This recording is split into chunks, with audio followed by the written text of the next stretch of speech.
الذي ينفرد به الثقة ولا يروي عن شيخه غيره وإما أن تكون منافيا بحيث يلزم من قبولها رد الرواية الأخرى فهذه التي يقع الترجيح بينها وبين معارضها فيقبل الراجح ويرد المرجوح.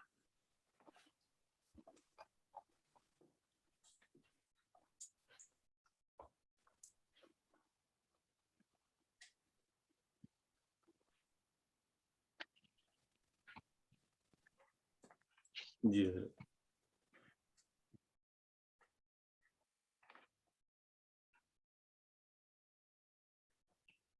آواز نہیں آ رہی آپ کو؟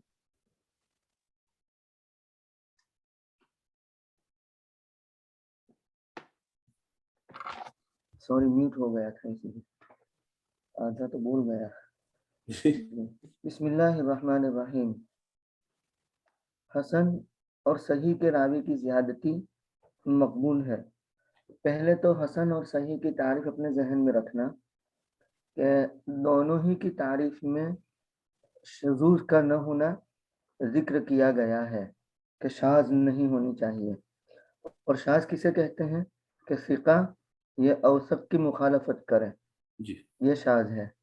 تو اب یہاں آئیے، حسن اور صحیح کے راوی کی زیادتی مقبول ہے، مطلب اس کو لیا جائے گا جب تک کہ وہ منافی نہ ہو، یعنی خلاف نہ ہو اس کی روایت کے جو اس سے زیادہ ثقہ ہیں اس میں سے، یعنی ان راویوں میں سے کہ جس نے اس زیادتی کو بیان نہیں کیا ہے. یعنی اوثق راوی نے زیادتی کو بیان نہیں کیا ہے اور ثقہ راوی زیادتی کو بیان کرتا ہے، لیکن ثقہ کی روایت اوثق کی روایت کے خلاف نہیں ہے جس اوثق نے اس زیادتی کو بیان نہیں کیا ہے.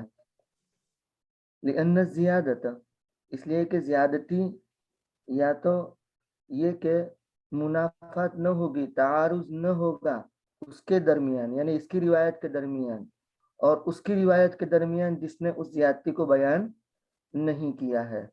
یعنی ثقہ جس نے زیادتی کو بیان کیا ہے اور اوثق جس نے زیادتی کو بیان نہیں کیا ہے، دونوں کی روایت کے درمیان کوئی منافات اور کوئی تعارض اور کوئی کانفلکٹ نہیں ہے. فہذہ تقبل مطلقاً، تو یہ زیادتی مطلقاً قبول ہوگی، آنکھیں بند کر کے قبول کر لو.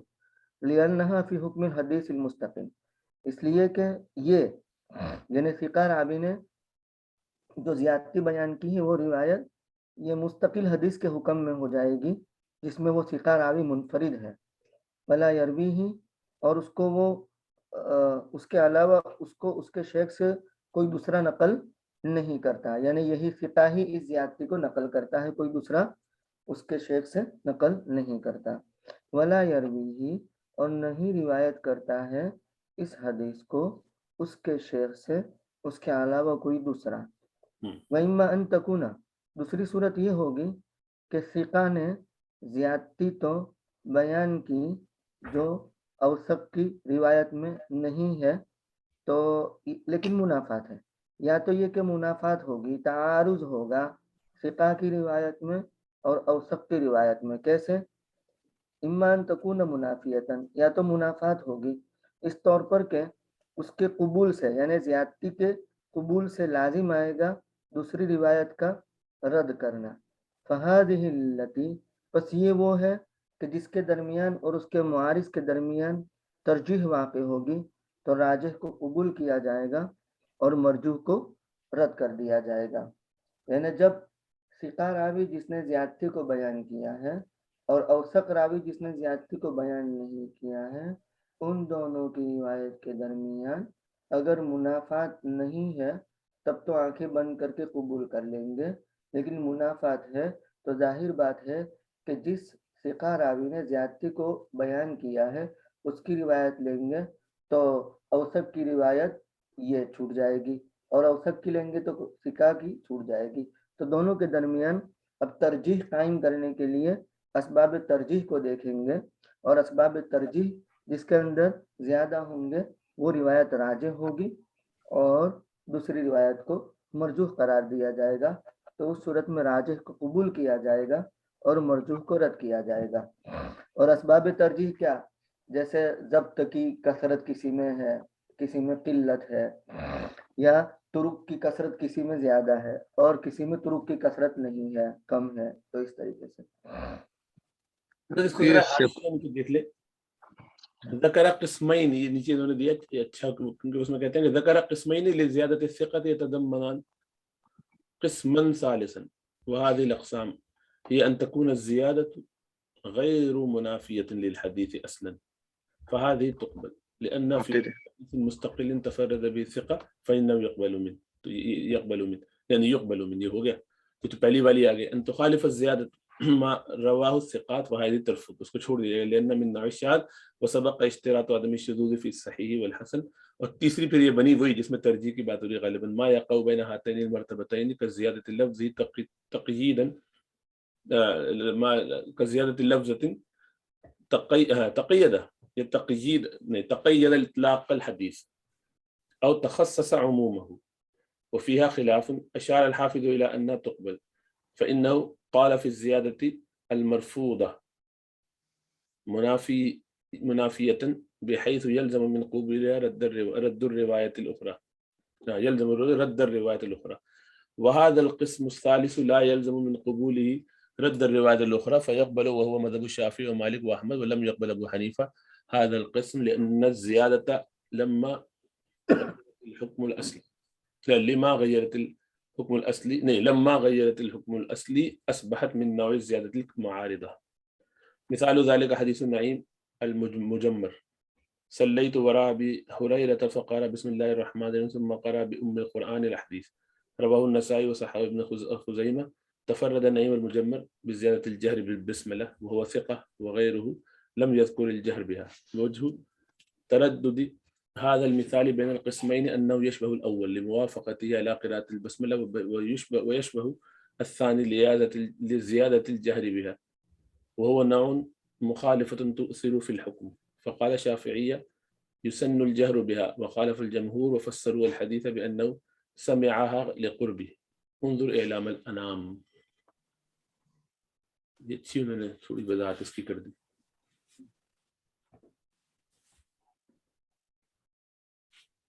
ثقہ اور اوثق کے بارے میں تھوڑا بتا دیں گے کہ جیسے ثقہ ہے، اوثق تو اس سے زیادہ والی کیفیت لگ رہی ہوتی ہے، جیسے لفظ کے اعتبار سے اس سے زیادہ ثقہ، زیادہ ثقہ، اور ثقہ اے پلس نیریٹر ہے، یہ اے نیریٹر ہے، دونوں گڈ ہیں، دونوں بہت اچھے ہیں۔ اپنے سے زیادہ بڑے کی مخالفت کرے تو ظاہر بات ہے، ورنہ گڑبڑ ہو جائے گی نا، زیادہ مضبوط ہے اس کی روایت کوئی چھوڑ رہا ہے، یہ کہہ رہا ہے اس کے خلاف کوئی بات کہہ رہا ہے تو مشکل ہو جائے گی۔ اس میں زیادہ سے مراد یہاں پہ راویوں کا زیادہ ہونا ہے یا کوئی نہیں، حدیث کے متن میں ایکسٹرا زیادہ راوی کی متن کے اندر صحاحت زیادہ زیادہ ہے، ایک ہی راوی زیادہ مضبوط ہے۔ جیسے زیادہ تو راوی ہما سے مراد کے جو متن ہے اس کے اندر ایکسٹرا بات کہی ہے کچھ جو دوسری حدیث میں نہیں ہے، ایسا ہے۔ حدیث کے اندر یہاں تک بات آئی تھی، اس والی بات میں اضافہ ہے، اضافی جملہ بھی ہے جس سے ایک نیا حکم نکل رہا ہے یا حکم بدل رہا ہے، کوئی مسئلہ آ رہا ہے، تو وہ اگر پہلے والی کی مخالفت ہے تب تو ظاہر بات ہے اس کو قبول نہیں کر سکتے، اور مخالفت نہیں ہے تو پھر جیسے یہاں پہ پتہ چلا کہ تیسری ایک شکل بتا رہے ہیں، اس کو ذرا دیکھ لیتے ہیں، اس کا بھی ترجمہ فرما دیجیے۔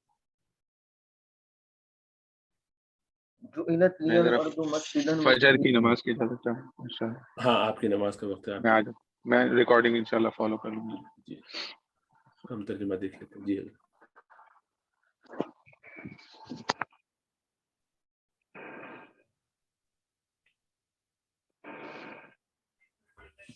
مفتی اس کا ترجمہ فرما دیجیے، حاشیہ جو ہے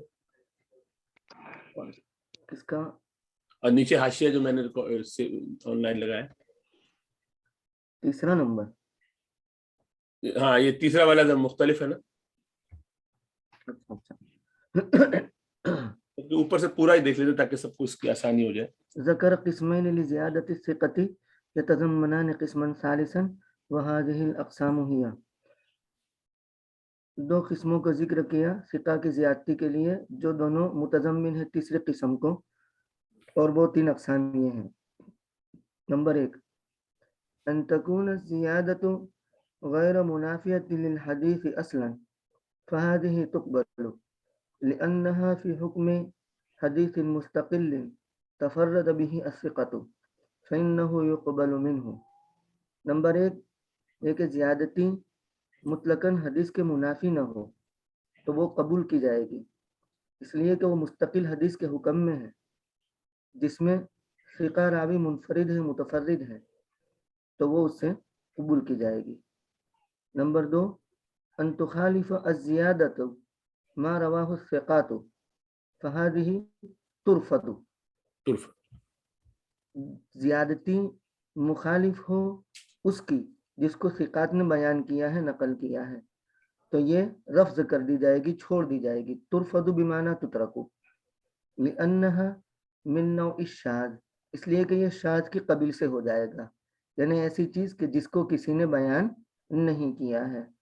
وسبق اشتراط عدم الشذوذ فی الصحیح والحسن، اور شذوذ کے نہ ہونے کی شرط گزر چکی ہے صحیح اور حسن میں. یعنی ایک طرف تو صحیح اور حسن میں شذوذ نہ ہونے کی شرط قرار دیں، اور دوسری طرف جو ثقہ راوی زیادتی کو بیان کرتا ہے وہ اوثق کی مخالفت میں بیان کرے، تو یہ تو شذوذ ہی ہو گیا نا جی. تو صحیح اور حسن میں جو شذوذ کے نہ ہونے کی قید ہوگی نا وہ لغو ہو جائے گی اگر ہم اس کا خیال نہیں رکھیں گے تو. بالکل. الثالث نمبر 3 ما يقع بين هاتين المرتبتين كزيادة لفظة تقيد إطلاق الحديث أو تخصص عمومه وفيها خلاف. نمبر 3 وہ جو واقع ہوں ان دو مرتبوں کے درمیان، یعنی پہلے اور دوسری جو بیان کیا ہے نا اس کے درمیان، جیسے کہ ایسے لفظ کی زیادتی جو حدیث کے اطلاق کو مقید کر دے یا حدیث کے عموم کو مخصوص کر دے، خاص کر دے، اور اس میں اختلاف ہے، یعنی محدثین کا. اشار الحافظ الی انہا تقبل، حافظ نے اشارہ کیا ہے اس بات کی طرف، یعنی حافظ ابن حجر عسقلانی رحمہ اللہ تعالی نے، کہ وہ قبول کی جائے گی. فإنه قال في الزیادة المرفوضة، بے شک انہوں نے کہا اس زیادتی میں جو ترک کر دی جائے گی، اس زیادتی میں یہ بات کہی ہے کیا؟ منافیۃ بحیث یلزم من قبولها رد الروایت الاخرى، کہ منافی ہو اس طور پر کہ اس کو قبول سے دوسری روایت کا رد کرنا لازم آتا ہو. وهذا القسم الثالث لا يلزم من قبوله رد الروایت الاخرى فيقبل، اور یہ تیسری قسم کہ جس کے قبول سے دوسری روایت کا رد کرنا لازم نہ آتا ہو تو وہ قبول کی جائے گی. یہ تیسرا مطلب کہ مذہب نکالا، وہ مذہب الشافعی و مالک و احمد، اور یہ شافعی، مالک اور احمد رحمہم اللہ تعالیٰ کا مذہب ہے. ولم يقبل ابو حنیفہ هذا القسم، اور امام ابو حنیفہ رحمۃ اللہ علیہ نے اس قسم کو قبول نہیں کیا ہے. لأن الزیادة لما غیرت الحکم الاصلی اصبحت من نوع الزیادة المعارضہ، اس لیے کہ زیادتی نے جب حکم اصلی کو بدل دیا تو وہ ہو گئی ایسی زیادتی کی قبیل سے جو معارض ہوتی ہے. مثال ذالک حدیث نعیم المجمر، صلیت وراء ابی ہریرہ فقرأ بسم اللہ الرحمن الرحیم.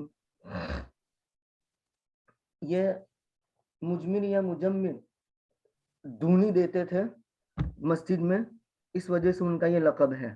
دھونی دینا جانتے ہیں نا، جمرہ سلگا کر کے، جیسے اگربتی سلگا کر کے دھونی دیتے تھے پہلے، کوئلے خوشبودار سلگا کر کے دھونی دیتے تھے، تو اس کی طرف نسبت کرتے ہوئے یہ ہیں. اس کی مثال نعیم المجمر کی حدیث کہ میں نے ابو ہریرہ کے پیچھے نماز پڑھی، فقرأ بسم اللہ الرحمن الرحیم ثم قرأ بأم القرآن الحدیث، رواہ النسائی وصححہ ابن خزیمہ تفرد نعیم المجمر بزیادت الجہر بالبسملہ. مطلب یہ کہ یہاں مجمر یہ منفرد ہے جہر بالبسملہ میں. فقرأ بسم اللہ الرحمن الرحیم وہو ثقۃ، اور وہ ثقہ ہے. وغیرہ لم یذکر الجہر فیہا، اور مجمر کے علاوہ نے جہر کو اس میں بیان نہیں کیا ہے. وجہ تردد هذا المثال بین القسمین انه یشبہ الاول لموافقته على قراءة البسملہ ویشبہ الثانی لزیادت الجہر بها.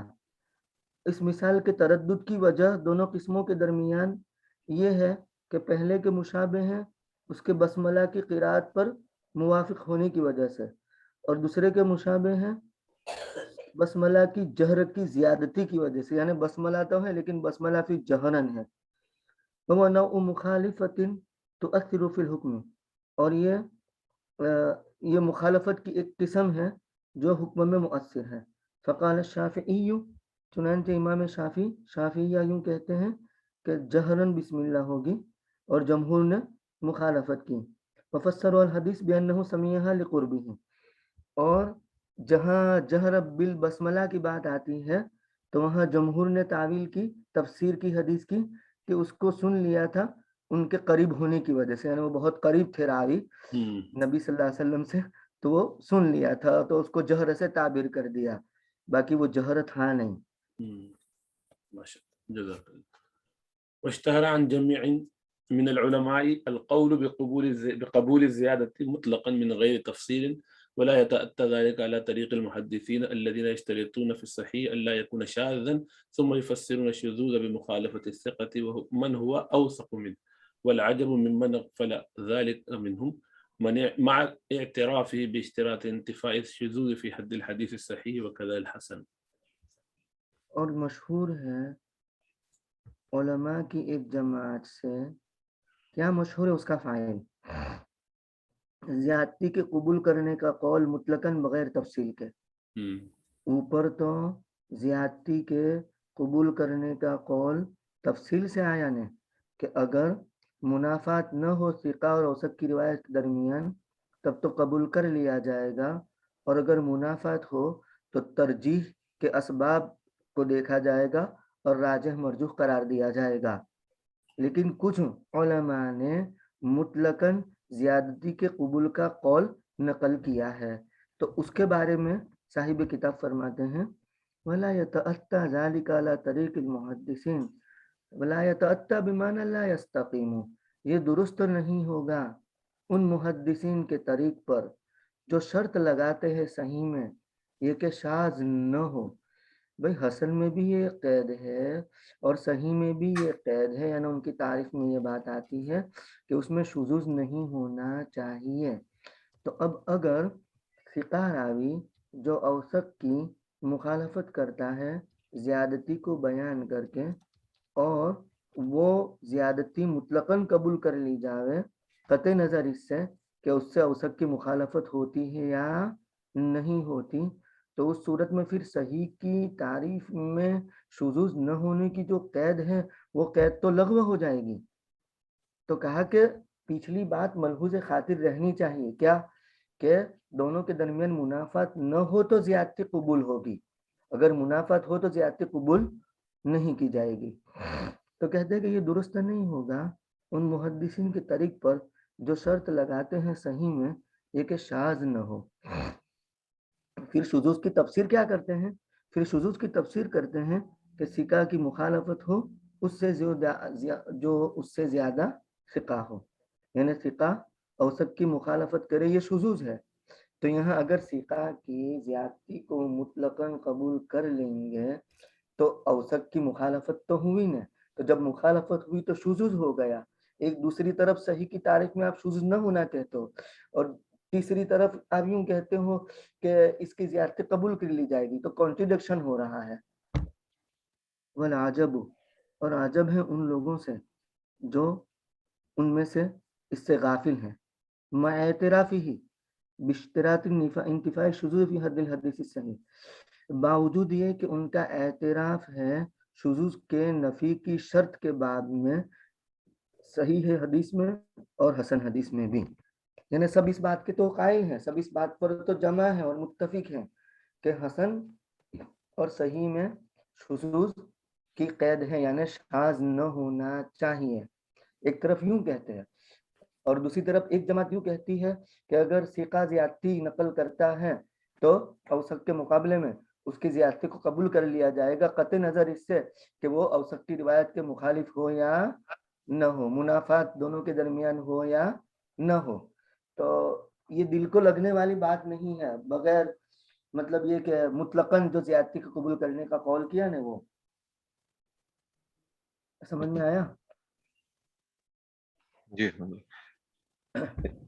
ایک سوال ہے اس پہ، وہ یہ کہ جب جس ٹائم کے اوپر منافات ہو اس کے اوپر ہم مطلق حکم کیوں نہیں ہے کہ ہمیشہ اوسط کو ہی لے لیں گے؟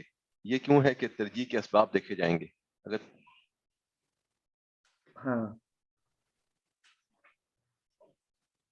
کیونکہ اگر الٹا ہو گیا تو پھر بھی شذوذ تو پایا جائے گا پھر بھی، اور ہم بات ہی کر رہے ہیں حسن کی اور اس کی صحیح کی۔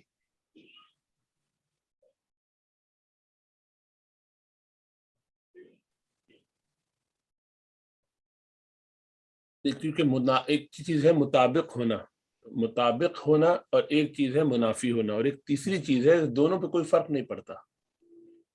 نہیں، ہم تو منافت کی بات کر رہے ہیں، جو دوسری انہوں نے تو 2 ہی قسمیں بتائی نا جو ٹیکسٹ میں ہیں، تو ٹیکسٹ میں انہوں نے یہ رکھا جو ان کی تفصیل سے ہی تو تیسری بات نکلی، اسی لیے احناف تو اس تیسری چیز کو قبول نہیں کرتے، جو وہی تو انہوں نے بتایا کہ ضروری نہیں ہے کہ ان کے درمیان ہوگا کہ اسے تخصیص مان لی جائے گی، اس کو خلاف نہیں مانا جائے گا، یہ کہہ دیا جائے گا اس نے تقیید کر دی ہے مطلق کی۔ جی جہاں جہاں ایسی گنجائش ہوگی وہ اس کو لے لیتے ہیں، ہم نہیں لیتے، وہ لوگ لے لیتے ہیں۔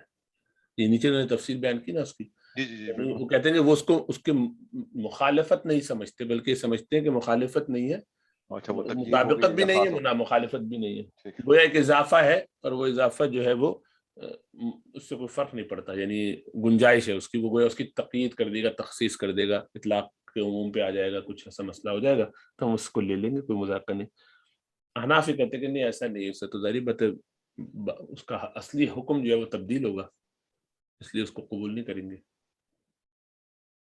بالکل صحیح۔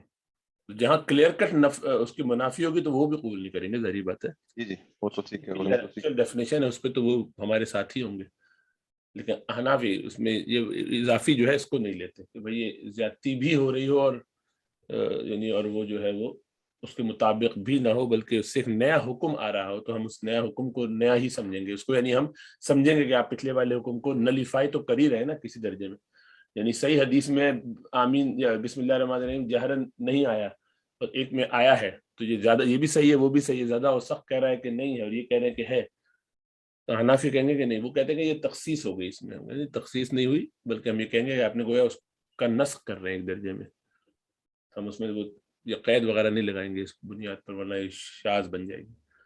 باقی ائمہ نہیں قبول کرتے، ان کے یہاں اس کی گنجائش، ان کے جیسے صحیح حدیث سے وہ قرآن میں بھی تخصیص وغیرہ کرتے ہیں امام شافعی، یہ فرق ہے دونوں کا۔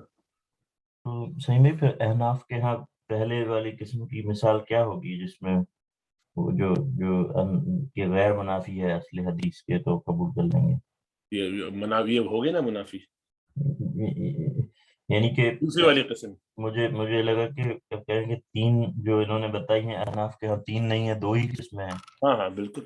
تو جو پہلی قسم ہے اس میں یہ ہے کہ اگر زیادتی غیر منافی ہو اصلی حدیث کے تو اس کو قبول کر لیا جائے گا، نہیں منافی ہو تو نہیں قبول کریں گے نا، وہ تو کوئی غیر منافی ہو، غیر منافی، ہاں غیر منافی ہوگی، اگر اس کے منافی نہ ہو تو پھر قبول کر لیں گے۔ تو اس کی مثال احناف کے ہاں کیا ہے کہ وہ کس طرح کی چیز کو غیر منافی مانتے ہیں اور تخصیص یا تقید نہیں مانتے؟ یعنی کہ وہ چیز جس سے حکم نہ بدلے، حکم میں ایک اضافی ہو رہا ہے کوئی کام، تو وہ کام بھی ہوا، اس کے ساتھ ایک اور کام بھی ہو گیا۔ اچھا، یعنی کہ جوئلت لی الارض مسجدا وطہورا، ہاں، اور اس میں ایک دوسری روایت میں آتا ہے تفرد ابو مالک الاشجعی عن سائر رواته فقال وجعلت تربتها طہورا، ہے نا؟ ایک میں ہے جعلت لی الارض مسجدا وطہورا، اور دوسرے میں ہے جعلت تربتها طہورا، تو یہ ایسی زیادتی ہے تربتھا طہورا بیان کرنا کہ اس سے حکم کے اندر کوئی تبدیلی نہیں آتی. جی سمجھے؟ جوئلت لیل ارض مسجدن و طہورا ایک طرف یوں کہا، اور دوسری طرف ابو مالک جو متفرد ہے وہ یوں کہتے ہیں جوئلت تربتھا طہورا. تو یہ زیادتی ہوئی نا. پہلی جو سند ہے اس میں تو جوئلت لیل ارض مسجدن و طہورا کہہ دیا، مختصر بات ہو گئی، اور دوسری میں زیادتی کے ساتھ کیا بیان کیا؟ جوئلت تربتھا طہورا. جی جی جی جی. یہ کوئی منافات نہیں ہوئی، صرف زیادتی ہے. یعنی کہ کوئی اضافی حکم بھی نہیں نکلا. ہاں کوئی اضافی حکم نہیں.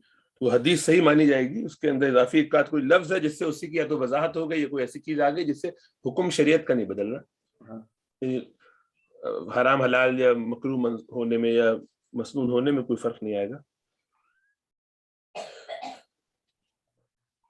جی جزاک اللہ خیر. آگے اس کی کچھ نہ کچھ مثال غالباً بیان کریں گے ایسا لگتا ہے. جو آ رہا ہے اگلا مفہوم جو ہے تو وہ کذالک الحسن تک یاد رکھنا ہو، یہاں تک یہاں سے آگے جب دیکھیں گے تو اس میں آ جائے گی. والمنقول سے پڑھیں گے انشاءاللہ. والمنقول، اس میں جو ہے تھوڑی سی اس کی شاید وضاحت آئے گی. جزاک اللہ خیر.